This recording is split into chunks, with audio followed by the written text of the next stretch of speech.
Have you ever had a moment where you surprised yourself with your own reaction? Perhaps it was a sudden, intense flash of anger over something trivial, a feeling of irrational dislike for a person you just met, or a slip of the tongue that revealed a thought you didn't even know you had. In those moments, it can feel as though a stranger has briefly taken the wheel. You might laugh it off and say, "I don't know where that came from," or "I wasn't being myself." But what if you were? What if that stranger was, in fact, a fundamental part of you, a hidden, unacknowledged part that follows you everywhere you go? The brilliant Swiss psychiatrist Carl Jung had a name for this stranger within, the shadow. He described it as the unknown dark side of the personality. It is, in essence, a psychological bag we all carry. From the moment we are born, we begin stuffing things into this bag.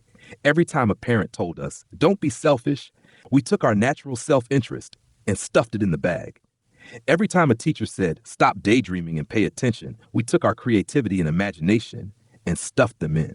Every time we felt anger, jealousy, laziness, or greed, emotions deemed unacceptable by society, we learned to hide them away, pushing them down into the darkness of this bag. This bag is our personal shadow. It's the collection of everything we have denied about ourselves and chosen not to identify with. We walk through life pretending this bag doesn't exist, but it's always there, slung over our shoulder. And the heavier it gets, the more it controls our lives from the darkness of our unconscious mind. Understanding this shadow, both our own and the one we share with all of humanity, is not just a fascinating psychological exercise. It is, arguably, the most crucial work we can do to become whole, authentic, and truly free. The personal shadow. Imagine your personality as a house. The living room is bright and tidy. This is the part of you that you show to the world, your persona, as Jung called it. It's your polite, capable, friendly self. It's the version of you that gets along with your colleagues, smiles at family gatherings, and posts happy pictures online. We all need this presentable living room to function in society. But every house has a basement. In this basement, we throw all the things we don't want our guests to see, the broken furniture, the old junk, the things we're embarrassed by. This basement is the personal shadow. It is unique to each of us, built from the specific experiences of our lives. The construction of this shadow begins in childhood. As children, our primary goal is to secure love, safety, and belonging. We quickly learn that certain parts of our personality are rewarded with smiles and praise, while others are met with frowns, punishment, or disapproval. A child who expresses boisterous energy might be told to be quiet, and so their vibrant, wild nature gets stuffed into the shadow. A child who is sensitive and cries easily might be told to toughen up, and so their vulnerability goes into the shadow. It's crucial to understand that the shadow isn't just a repository for bad things. It's a container for anything that didn't fit with the identity we were encouraged to build. For some, this might include negative traits like selfishness, aggression, or laziness. But for others, the shadow can hold incredibly positive qualities. If you grew up in a family that valued academic achievement above all else, your artistic passion or your goofy sense of humor might have been relegated to the shadow. If you were taught that being nice was the most important thing, your assertiveness and your ability to say no were likely shoved into the darkness. This is why Jung often said that the shadow is 90% pure gold. It contains not just our demons, but also our hidden strengths, our untapped creativity, our raw vitality, and our deepest authenticity. So if the shadow is unconscious, how do we ever meet it? Most often, we meet it through projection. Projection is a psychological defense mechanism where we take a part of ourselves that we cannot accept and see it as belonging to someone else. It's like having a movie projector in our head. We have a reel of film, a trait we've disowned, and instead of watching it ourselves, we project it onto the screen of another person.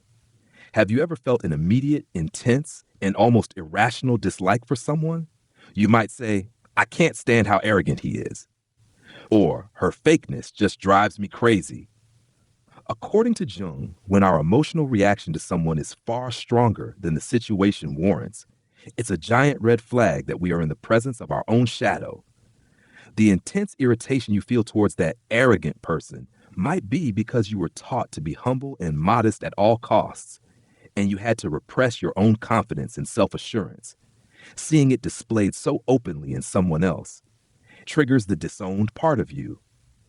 The same is true for positive projections, which Jung called the golden shadow. When you find yourself completely captivated by someone, admiring their courage, their freedom, their artistic genius, you are often seeing your own undeveloped potential projected onto them. You admire their courage because you have disowned your own. You are drawn to their freedom because you have caged your own spontaneous spirit.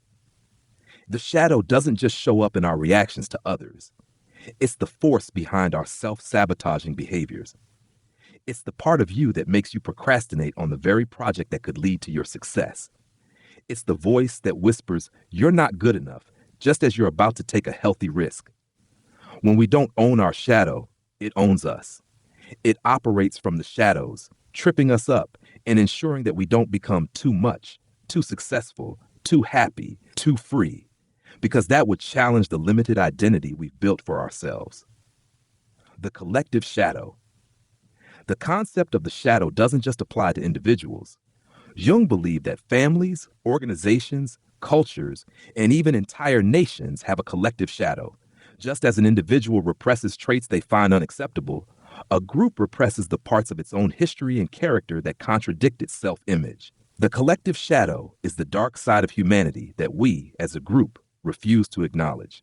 It's made up of the shared prejudices, the historical atrocities, the greed, and the capacity for violence that lie dormant within the human psyche. History provides the most stark and terrifying examples of the collective shadow in action. During times of war, nations often project their shadow onto the enemy. The other side is painted as purely evil, monstrous, inhuman.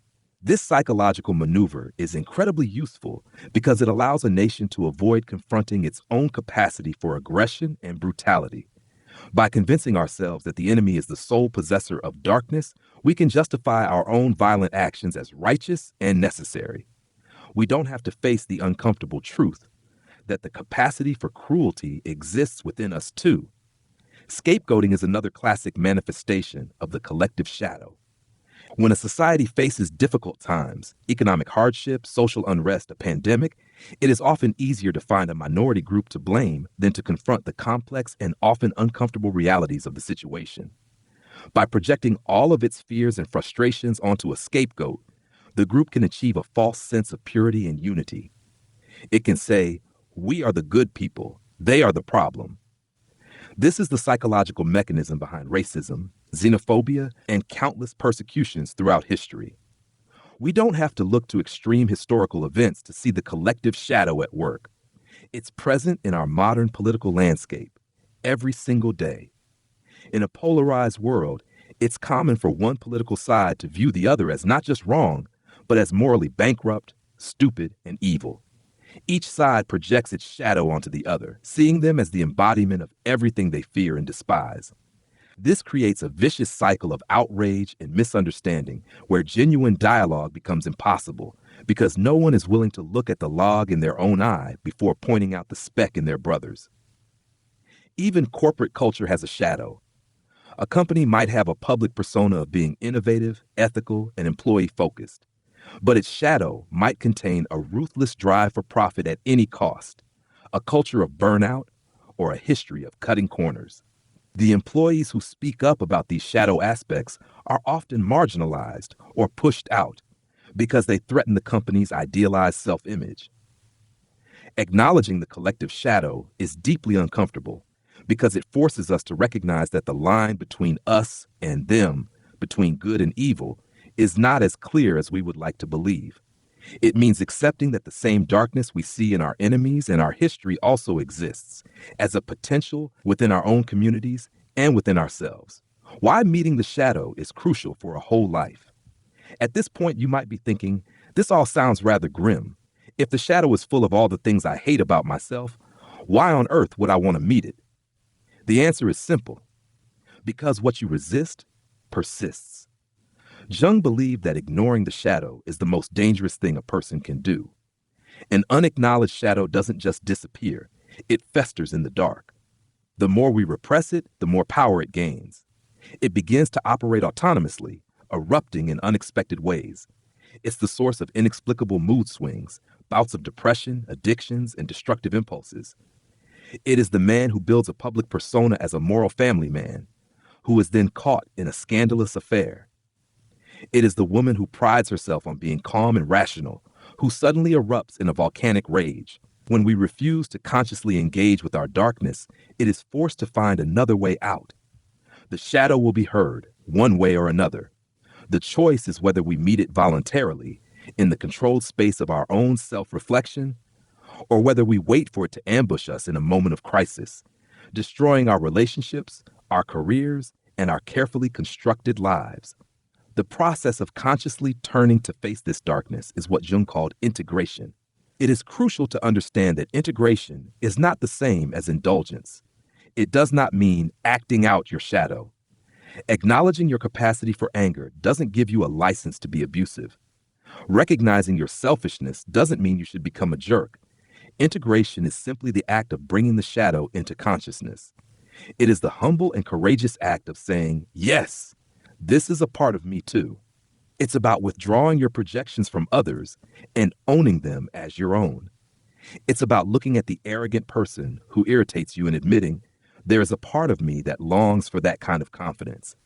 It's about looking at the lazy person you judge and admitting there is a part of me that is exhausted and craves rest. This process has profound benefits. First, it leads to authenticity. When you integrate your shadow, you are no longer living a lie. You are no longer wasting enormous amounts of psychological energy pretending to be a one-dimensional saint. You become a whole, three-dimensional human being with both light and dark. This is incredibly liberating. Second, it fosters compassion. When you have faced your own capacity for jealousy, greed, and anger, it becomes much harder to judge others for theirs. You realize that everyone is fighting a similar battle with their own shadow. Your judgment softens into empathy. Third, it unlocks your hidden potential. Remember that the shadow is full of gold. When you have the courage to rummage around in that dark bag, you will find not just your flaws, but your disowned strengths. The anger you repressed might be the source of the energy you need to set healthy boundaries and protect yourself. The childish creativity you suppressed might be the key to finding joy and innovation in your work.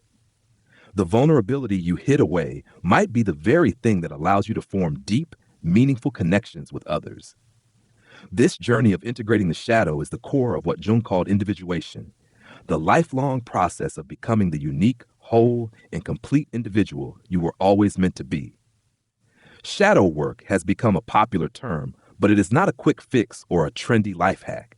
It is a deep, ongoing, and sometimes difficult practice of self-awareness. Here are a few practical ways to begin.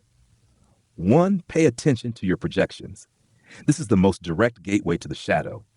Start noticing your strong emotional reactions, both positive and negative. When someone makes you intensely angry, jealous, or irritated, get curious.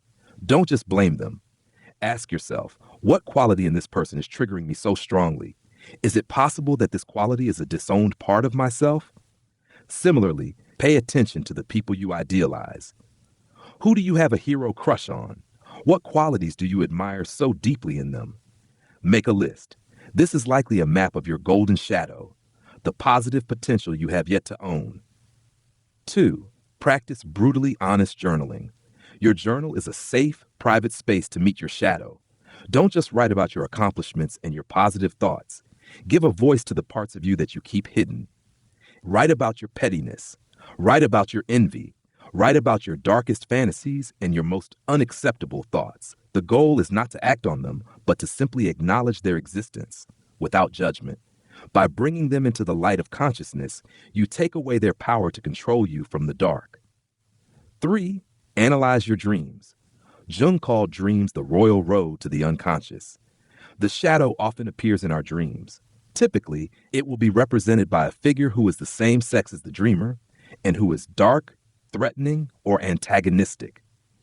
If you dream of being chased by a menacing figure, your first instinct might be fear. But a Jungian approach would be to turn and face that figure and ask, what do you want? What part of me do you represent? Keeping a dream journal and looking for recurring figures and themes can provide invaluable clues about what your shadow is trying to communicate. Number 4, embrace your contradictions. Start to notice the ways in which you are a walking contradiction. You are both kind and at times cruel. You are both brave and at times cowardly. You are both generous and at times selfish. Instead of trying to force yourself into a neat and consistent box, allow yourself to be complex. True wholeness doesn't come from eliminating one side of a polarity. It comes from holding the tension between the two. The shadow isn't your enemy. It's a part of you that wants to be seen, understood, and integrated. The more you deny it, the more it controls you. The more you face it, the more you grow. Your shadow is the key to your wholeness. And if you're willing to meet it, you might find that what you feared most in yourself is actually what makes you powerful.